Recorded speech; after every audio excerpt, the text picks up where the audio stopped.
आणि आज शेवटी या संदर्भात सुनावणी झाली. केंद्रीय निवडणूक आयोगाच्या निर्णयाच्या विरोधामध्ये सुप्रीम कोर्टामध्ये जी याचिका दाखल केली होती शरद पवारच्या वतीनं, त्यावरती आज सुनावणी झाली.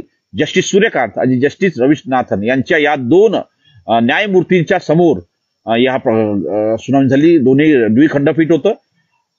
आज जी मांडणी करण्यात आली शरद पवार गटाच्या वतीनं, कारण त्यांनी याचिका दाखल केली होती, त्यामुळे त्यांच्या वतीनं आज मांडणी करण्यात आली. आणि मांडणी करताना अनेक महत्वाचे मुद्दे त्यांनी मांडलेले आहेत. जेव्हा राष्ट्रवादी काँग्रेस पक्षाचं चिन्ह आणि नावाप्रकरणी जेव्हा सुनावणी सुरू झाली, तर सर्वात प्रथम अभिषेक मनू सिंघवी यांनी आपला युक्तिवाद सुरू केला. युक्तिवाद सुरू करताना शरद पवारची त्यांनी बाजू मांडताना अनेक महत्वाचे उदाहरण दिले.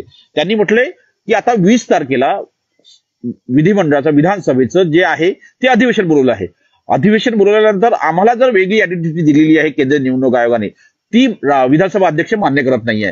त्यांनी म्हटलंय की यामध्ये जर बघितलं गेलं तर ही आयडेंटिटी केंद्रीय निवडणूक आयोगाने फक्त राज्यसभेपर्यंतच्या निवडणुकीपर्यंत दिलेली आहे. आता 20 तारखेला निवडणुका विधिमंडळामध्ये अधिवेशन बोलवलं जात आहे. मराठा आरक्षणाच्या संदर्भात अधिवेशन आहे, त्यामध्ये वेगळी आयडेंटिटी असावी आमचं, अशी एक मागणी आहे.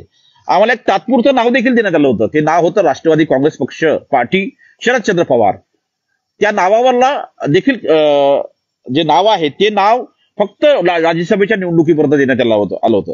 सोबतच आता काही दिवसात अर्थसंकल्पीय अधिवेशन होणार आहे, त्यावेळेस व्हीप लागू होईल. 3 ओळीचा व्हीप असेल. अशा वेळेस आमच्या आमदारांवरती सोबतच आमच्या विधिमंडळाच्या सदस्यावरती कारवाई होण्याची शक्यता आहे. त्यामुळे एकीकडे अर्थसंकल्पीय अधिवेशन, त्याच्या काही दिवसातच लोकसभेची निवडणुकीची तयारी सुरू होईल. आणि लोकसभेच्या निवडणुकीची तयारीच्या नंतर त्यावेळेस देखील आम्हाला कचऱ्यात प्रकरणाचा प्रयत्न अजित पवार गटाच्या वतीने केला जाऊ शकतो. त्यानंतर आमची आता मागणी आहे की आम्ही नाव आणि चिन्हाशिवाय राहू शकत नाहीये. त्यामुळे आम्हाला राष्ट्रवादी काँग्रेस पार्टी शरदचंद्र पवार हे नाव कंटिन्यू करण्यात यावं, अशी त्यांनी मागणी केली. आणि पवार गटाने सरळ सुप्रीम कोर्टात मागणी केली की हे जे नाव आहे, जे आम्हाला केंद्रीय निवडणूक आयोगाने तात्पुरतं दिलेलं आहे, हे नाव कायम स्वरूपी ठेवण्यात यावं. आणि जोपर्यंत या निवडणुका पूर्ण होत नाही, आता लोकसभेच्या असो किंवा विधानसभेच्या असो, तोपर्यंत या संदर्भात कायम ह्या जी नाव आहे ते नाव कायम ठेवावं, राष्ट्रवादी काँग्रेस पार्टी शरदचंद्र पवार. आणि त्यानंतर त्यांनी ही मागणी केली की आम्हाला लवकरात लवकर चिन्ह देण्यात यावं. यावर ज्या पद्धतीनं अजित पवार गटाचे वकील यांनी मुकुल रोहतगी यांनी जोरदार आक्षेप घेतले. त्यांनी म्हटलं की केंद्रीय निवडणूक आयोगाने यापूर्वीच निर्णय दिलाय आणि शरद पवार यांना राष्ट्रवादी काँग्रेस पक्षाचं नाव वापरण्याचा अधिकार नाहीये. मग त्यावेळी राष्ट्रवादी काँग्रेस पार्टी शरदचंद्र पवार हे नाव कसे काय वापरू शकतात, असा थेट त्यांनी सवाल केला. त्यावरती कान उघाडणी करताना जस्टिस सूर्यकांत आणि जस्टिस रविनाथन यांनी स्पष्ट म्हटलं की आपण जो युक्तिवाद करताय त्या युक्तिवादामध्ये पक्षाच्या संविधानाचं उल्लंघन झालं का नाही, 10व्या परिशिष्टीचा उपयोग होतो का नाही, हे सर्व असताना मतदारांना सर्वांना माहित आहे की कुठला पक्ष कुठला आहे, कुठला पक्ष कोणासोबत आहे, कुठला पक्ष कोणाच्या नेतृत्वात आहे. त्यामुळे मतदारांनी काय करावं हे मतदारांना चांगलं समजतं. त्यामुळे आता आपण या संदर्भात जास्त युक्तिवाद करता येणार नाही आणि अशा शब्दात त्यांना कानउघाडणी केली. जेव्हा जस्टिस सूर्यकांत यांनी म्हटलंय की आम्ही साधारणतः ज्या पद्धतीनं घडामोडी बघितल्या हे सुप्रीम कोर्टातल्या घडामोडी आहे, पण यापूर्वीच्या मागच्या काही घडामोडी आपल्याला लक्षात घ्यावं लागेल की अशाच प्रकारच्या घडामोडी जेव्हा उद्धव ठाकरे विरुद्ध एकनाथ शिंदे असा वाद निर्माण झाला होता, त्यानंतर केंद्रीय निवडणूक आयोगाने एकनाथ शिंदे यांना जर बघितलं आपण तर एकनाथ शिंदे यांना शिवसेना पक्ष दिला आणि निवडणुकीचं चिन्ह देखील दिलं.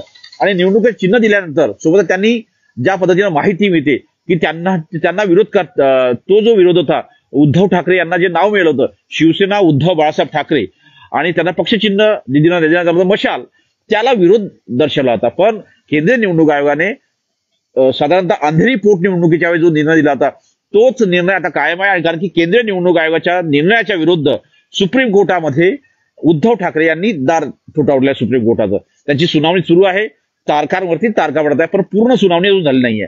पण आज सुप्रीम कोर्टाने या शरद पवारांच्या याचिकेच्या संदर्भात काही महत्वपूर्ण निर्णय दिलेले आहेत. ते महत्वपूर्ण निर्णय जर बघितला आपण तर सर्वात प्रथम महत्वपूर्ण निर्णय आहे की शरद पवार यांना राष्ट्रवादी काँग्रेस पार्टी शरदचंद्र पवार हे नाव वापरण्याची मुभा दिलेली आहे. हे नाव केव्हापर्यंत असेल, जोपर्यंत या प्रकरणाचा निकाल लागत नाही. म्हणजे सुप्रीम कोर्टामध्ये जी याचिका शरद पवार यांनी दाखल केलेली आहे त्या याचिकेचा निकाल लागत नाही तोपर्यंत हे नाव वापरता येईल. दुसरा आदेश दिलेला आहे सुप्रीम कोर्टाने, त्या म्हटलंय की शरद पवार यांना जर निवडणुकीचं चिन्ह हवं असेल तर त्या निवडणुकीच्या चिन्हासाठी त्यांनी केंद्रीय निवडणूक आयोगामध्ये अर्ज करावा. उद्या जर त्यांनी अर्ज केला तर आगामी 7 दिवसामध्ये त्यांना साधारणतः निवडणूक चिन्ह केंद्रीय निवडणूक आयोगाला द्यावं लागेल. हे 2 महत्वाचे निर्णय शरद पवारच्या बाजून झाले. तिसरा महत्वपूर्ण निर्णय जो सुप्रीम कोर्टाने दिला आहे तो निर्णय आहे या संदर्भात दोनही पक्षाला नोटीस जारी करण्यात आली आणि त्यांनी म्हटलं आहे की तुमचं जे म्हणणं आहे लेखी स्वरूपात सुप्रीम कोर्टात मांडा. आणि सोबतच जेव्हा 2 आठवड्यामध्ये सुप्रीम कोर्टात म्हणणं मांडण्यात येईल त्याच्यानंतर तिसऱ्या आठवड्यामध्ये म्हणजे 3 आठवड्यानंतर सुप्रीम कोर्टाने पुन्हा या प्रकरणाची सुनावणी होईल. आज जर बघितलं तर शरदचंद्र पवार किंवा शरद पवार यांना एक मोठा दिलासा मिळाला आहे. कारण की आता लवकरच लोकसभा निवडणुकीची घोषणा होण्याची शक्यता आहे. आगामी मार्च महिन्यामध्ये ही घोषणा होईल असे स्पष्ट संकेत आहे. कारण की गेल्या लोकसभा निवडणुकीमध्ये 10 मार्चला सुनावणी झाली होती आणि त्यानंतर लोकसभा निवडणुकीचा बिगुल वाजला होता. आता साधारणतः बघितलं तर पुढच्या महिन्यात ही सुनावणी साधारणतः केंद्रीय निवडणूक आयोग लोकसभा निवडणुकीची घोषणा करू शकतोय. त्यामुळे तोपर्यंत हा निर्णय लागायची शक्यता कमी वाटते. कारण की सुप्रीम कोर्टामध्ये आता यावरती वाद होईल, युक्तिवाद होईल, प्रतिवाद होईल आणि त्यानंतर कुठेतरी निर्णय येण्याची शक्यता आहे. पण तोपर्यंत म्हणजे लोकसभा निवडणूक आटोपली असेल असं शक्यता आहे आणि त्यामुळे शरदचंद्र पवार म्हणजे शरद पवार यांना राष्ट्रवादी काँग्रेस पार्टी शरदचंद्र पवार हे नाव वापरण्याची मुभा मिळेल. सोबत 3 चिन्हाचा पर्याय यापूर्वी राष्ट्रवादी काँग्रेस पक्षाने सुचवलेला आहे. त्यामध्ये वटवृक्ष या चिन्हासाठी शरद पवार यांनी मागणी केलेली आहे.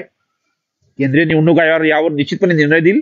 जेव्हा मागणी करतील शरद पवार यांच्या वतीनं 3 चिन्हाची मागणी होईल. त्यामधलं एक चिन्ह निश्चितपणे जे प्रायोरिटीचं चिन्ह असेल ते शरदचंद्र पवार यांनी मागितलेलं आहे. शरद पवार यांनी मागितलं आहे वटवृक्ष. त्याला निश्चितपणे मान मिळतो का हे देखील पाहणं अतिशय महत्वाचं असेल. पण या घडीला हे आहे की आजच्या निवडणुकीच्या दरम्यान शरद पवार यांना एक मोठा दिलासा मिळाला आहे. या निर्णयावर जेव्हा निर्णय झाला त्यानंतर बाहेर प्रसारमाध्यमांच्या प्रतिनिधींसोबत बोलताना जितेंद्र आव्हाड यांनी थेट आरोप अजित पवार यांच्यावर केले. त्यांनी म्हटलं की शरद पवार यांचं अस्तित्व संपवण्याचा कुठेतरी घाट अजित पवारांच्या वतीनं रचला जात आहे. ज्या पद्धतीने त्यांचे वकील राष्ट्रवादी काँग्रेस पार्टी शरदचंद्र पवार याला विरोध करतायत हे अत्यंत चुकीचं आहे. कारण की जर केंद्रीय निवडणूक आयोगाने निर्णय दिलेला आहे ते नाव आपल्या राज्यसभा निवडणुकीपर्यंत वापरता येईल आणि हे नाव जेव्हा केंद्रीय निवडणूक आयोगाने सूचना दिली त्याच्या आधारात आम्ही सुचवलं होतं. आमची पक्ष आहे, आम्ही काय नाव ठेवावं हे आम्हाला ठरवावं लागेल ना. पण ज्या पद्धतीनं जितेंद्र आव्हाड